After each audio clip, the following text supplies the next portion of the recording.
글로벌 증시를 짓누르고 있는 미 연준의 금융 긴축을 조금 늦춰야 한다는 의견이 나오고 있습니다. 경기 침체를 우려한 속도 조절론인데요. 요동치는 시장 동향 어떻게 봐야 할지 들어보겠습니다. 한지영 키움증권 투자전략연구원 나오셨습니다. 연구원님 어서 오십시오. 네, 안녕하십니까. 네. 자, 이 국내는 레고랜드 사태, 자금난 여파 상당히 심각한 분위기인데 지난 주말 뉴욕 증시는 좀 웃었습니다. 네. 연준의 금융 긴축의 속도 조절론? 네. 어떤 얘기예요? 이게 속도 조절의 필요성이 조금 나오고 있습니까? 예, 지금 올해 이번 달 10월 달부터 그 이야기들 조금 계속해서 나오고 있는데요.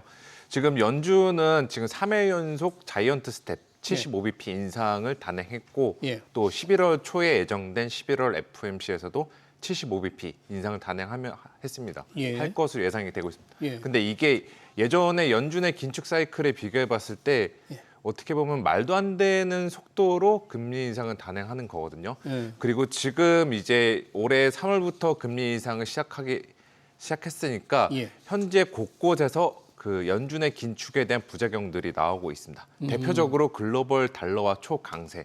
그리고 여기에서 만들어지는 게 또 영국발 금융 불안들이 있었고 또 최근에는 엔화가 저희가 이제 상징적인 레벨 150엔 선까지 뚫리면서 네. 일본발 외환위기 우려들도 제기가 되고 있는 만큼 이 모든 것들의 현재 금융시장 불안의 중심에 있는 거는 연준이 긴축 너무 세게 한다. 너무 세게 이 한다. 인식이요. 페달을 너무 세게 밟았다. 그렇죠. 그래서 저 같은 경우도 저희가 운전할 때 보면은 이제 백미러를 백미러만 보면서 운전하면 사고 난다고 하잖아요. 그러니까 앞에도 보고 옆에도 봐야 되는데 예. 지금은 연준 같은 경우는 백미러도 안 보고 무조건 앞만 밟고 있으니까 이게 오히려 더 사고를 유발할 수 있다는 거죠. 예. 뒤 상황도 신경 쓰면서 속도를 내야 되는데 지금 연준의 스탠스는 다른 거 다 됐고 우리 무조건 인플레이션 잡을 거야.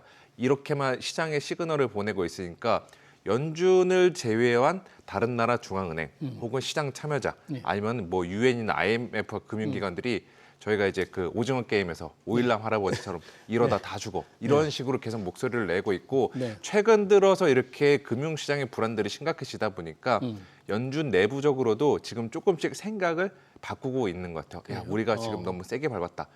일단은 11월 달까지는 75bp 인상을 밟고 11월은 0.75%포인트 올리고 그렇죠. 예. 그리고 이제 12월 달부터는 속도를 좀 조정해 볼까라는 게 이제 지난주 금요일 날 미국 증시 장중에 몇 명의 연준 총재들이 나와서 그런 이야기를 하니까 옳다고 나고서 시장은 야, 그래도 좀 산소호흡기는 달아주는구나. 이러한 좀 인식으로 증시가 최근에 괜찮은 모습을 흐름을 보이고 있다라고 네. 생각하고 있습니다. 일단 11월은 0.75%포인트 올리는데 12월에 네. 똑같이 그런 자이언트 스텝을 할지 아니면 네. 조금 속도 조절이 이루어지기를 지금 투자자들이 기대를 하고 있는데 네, 맞습니다. 아직 뭐 정책이 어느 쪽으로 확 기울었다 이렇게 보기는 좀 어렵죠. 네, 어렵죠. 근데 네. 시장 너무나 그동안 위축이 되어 있었으니까 조금이라도 이제 긍정적인 예. 시그널들이 등장하니까 네. 여기에 좀 더 활기차게 반응을 하지 않았나 이렇게 생각하고 있습니다. 전체 시장 그렇지만 네. 지난주 보니까 우리 소학개미들 관심 갖는 테슬라 네, 예, 상분기 맞죠. 매출이 약간 뭐 시장 기대치에 조금 못 미친 것 같아요. 이게 네, 경기 맞습니다.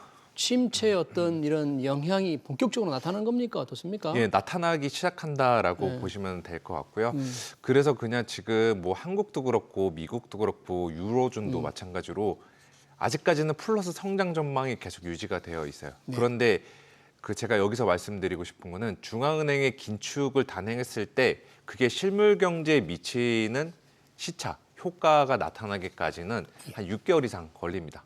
그래서 저희가 연준 기준으로 6월 달부터 0.75%포인트 금리 인상 시작했죠. 예. 이것도 말도 안 되는 금리 인상 폭인데 여기에 대한 충격들이 이제 나타나기 이제 시작하고 있다. 본격적으로 나타난다. 그래서 미국도 지금은 3분기 성장률이 이제 이번 주에 발표가 되는데 대략 2%대 중반으로 나오는데 그들도 이제 4분기 이후부터는 플러스 성장을 담보할 수가 없다라고 보고 있습니다. 그래요? 그러니까 이제 다들 연준 긴축 멈춰야 된다는 목소리가 나오는 것도 바로 이러한 점에서 기인하고 결국에 테슬라를 포함해서 이번 주에 줄줄이 애플, 아마존, 또 우리나라 SK 하이닉스, 아까 발표된 현대차 주요 기업들의 실적이 예정되어 있는데 예. 전반적으로 지금 실적에 대한 기대치를 계속 낮게 가져가시는 것이 좋다라고 말씀을 드리고 싶어요. 지금 이러한 환경에서는 수요단이 부진하니까 기업들이 대부분 다 좋아지긴 좀 어렵습니다. 그리고 이렇게 낮춰가는 게 좋다라고 말씀을 드리는 것도 어차피 주가라는 거는 기업들의 실적이 전분기에 비해 혹은 전년 동월 비해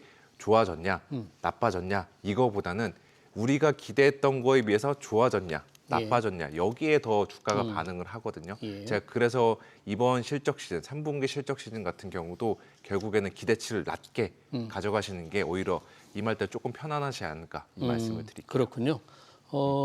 해외 시장 하나만 더 보고 싶은데 영국 아닙니까? 지금 신흥시장 불안이 계속되고 있는데 트러스 총리 이제 사임을 발표했죠. 네. 뭔가 좀 파운드화가 요동을 쳤는데 조금 안정돼가고 있습니까? 어떻습니까? 네, 거의 저희가 흔히 말해서 이제 자주 피는 나락을 간다라고 지금 이야기하는데 나락에서 조금은 이제 벗어나서 바닥을 좀 다지고 있는데 아직까지는 불안불안한 상황입니다.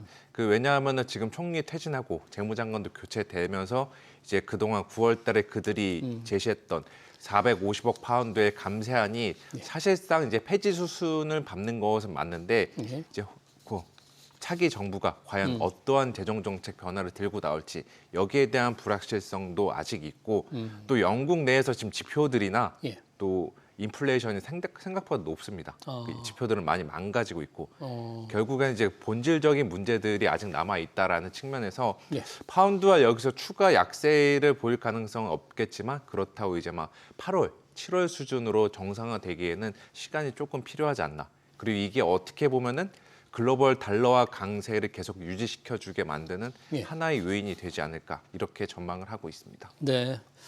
자, 이 우리 시장으로 좀 넘어와서요. 이제 어제 우리가 회사채 자금난 워낙에 심각하니까 정부가 이제 유동성 공급 대책을 발표했어요. 그래서 그런지 오늘 시장이 좀 반등하는 모습을 보였는데 어제 대책 어떤 시장 경색, 자금시장 경색을 좀 해소하는 데 큰 도움이 될까요?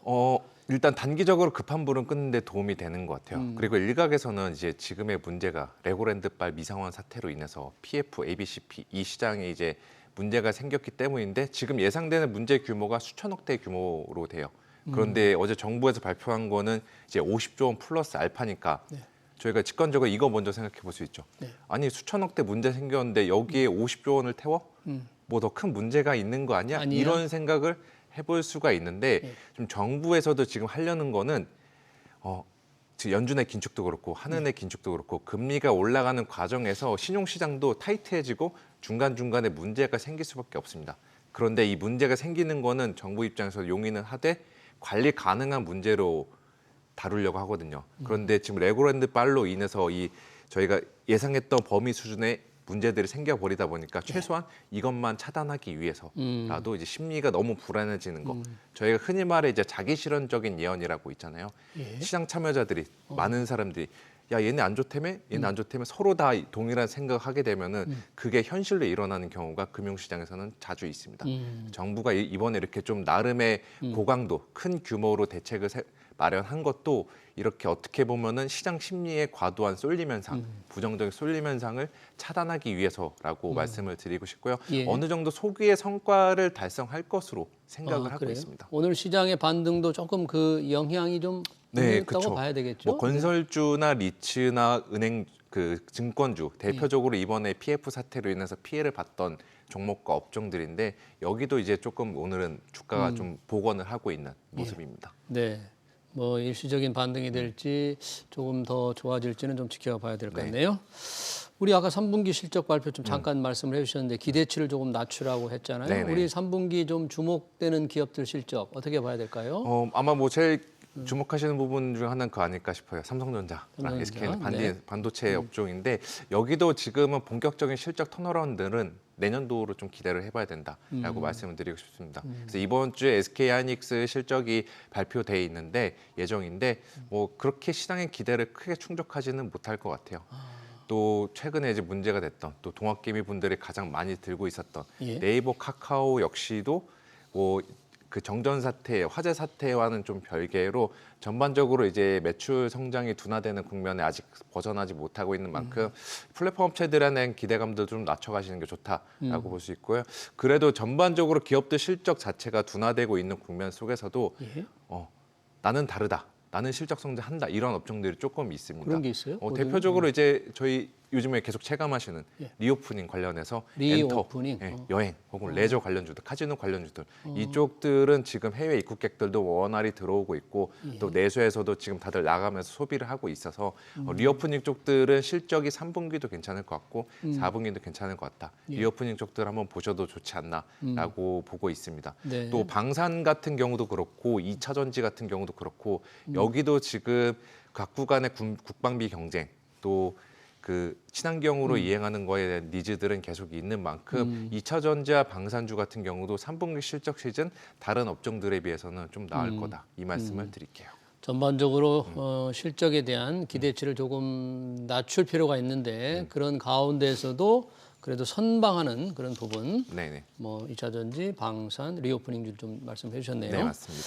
자, 요즘 외국인들 우리 시장에 뭐 원달러 때문에 그럴 수도 있지만 한동안 들어오다가 또 빠졌다가 최근에 좀 많이 우리 순매수 규모를 좀 늘려가고 있는 것 같은데 네, 맞습니다. 어떤 인식일까요, 외국인들?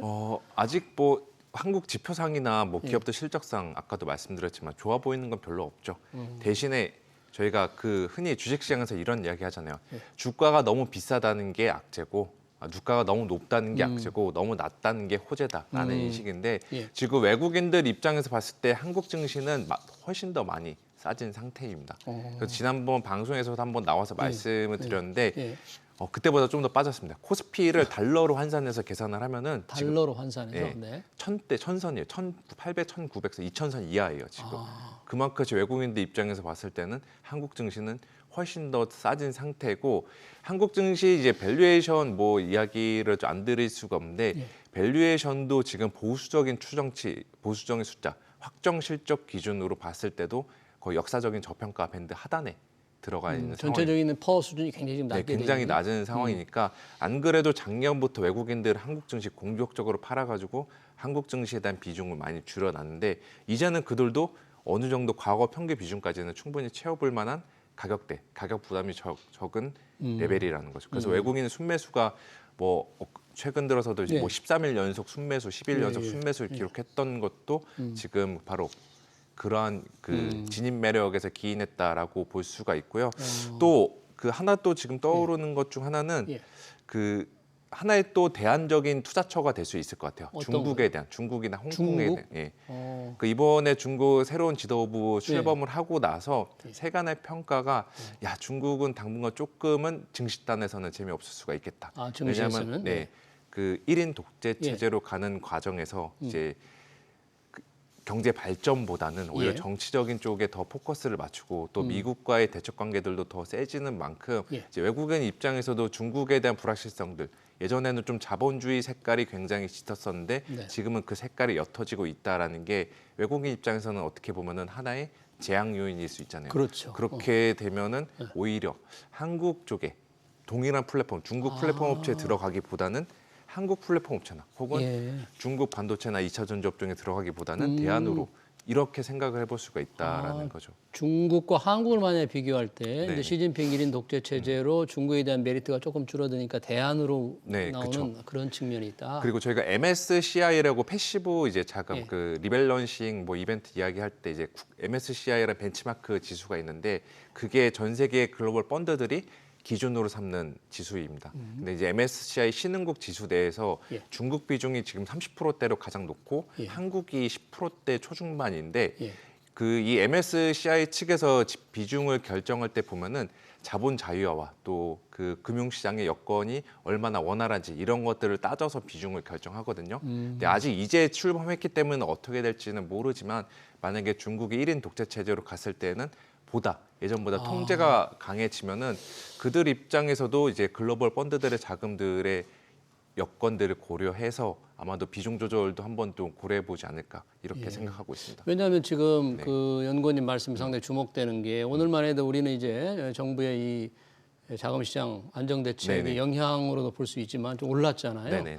이 상하이 증시는 이 1인 지배체제 확립 후 첫 네. 오늘 상하이 증시가 열렸는데 큰 폭으로 떨어졌단 말이죠. 그러니까 그리고- 외국인들이 중국을 조금 미래를 네. 좀 안 좋게 생각하는 게 아닌가 이런 지금 논의들이 많이 그렇죠. 있어요. 보는 시각을 이제 좀 더 원래는 당 대회 끝나고 나서는 중국 봐도 된다라는 게 좀 일반적인 시각이었는데 네. 지금 보니까 야 이건 아닌 것 같고 그래도 내년 뭐 2월 춘절이나 예. 혹은 3월 양회까지 가서 한번 판단을 해보자. 그 긍정적으로 보는 시점이 좀 지연이 되고 있는 것 같습니다.